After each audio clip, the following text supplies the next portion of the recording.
Chers membres d'Église et chers amis, bonjour. Dans la première lettre de Jean, chapitre 3, verset 1, nous pouvons lire cette très belle interpellation. Voyez quel amour le Père nous a donné pour que nous soyons appelés enfants de Dieu, et nous le sommes.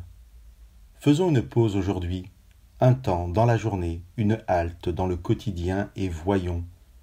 Prenons le temps de voir quel amour le Père nous a donné. Voyons que le Dieu que l'univers ne peut pas contenir porte sur nous un regard de Père. Voyons que lui nous regarde comme ses propres enfants. Dans l'Épître aux Hébreux, chapitre 11, il est dit « Dieu n'a pas honte d'être appelé leur Dieu ». Dieu n'aura jamais honte d'être appelé notre Dieu. Pourquoi? Parce que nous sommes sans reproche, toujours fidèles? Comment Dieu peut-il ne jamais avoir honte d'être notre Dieu? Simplement, parce qu'il est notre Père.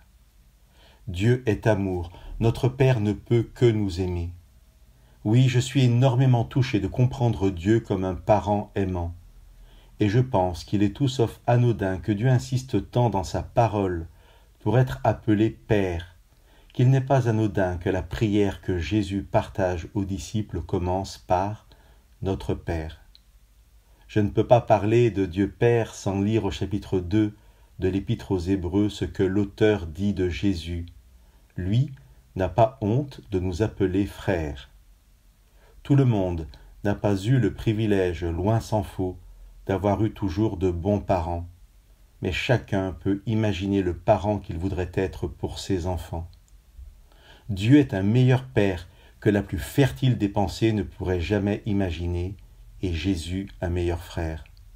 Un jour, nous nous retrouverons réunis face au Père et au Fils. Faisons une pause aujourd'hui, un temps dans la journée, une halte dans le quotidien et voyons qu'un jour nous serons avec notre famille. Que le Père vous bénisse.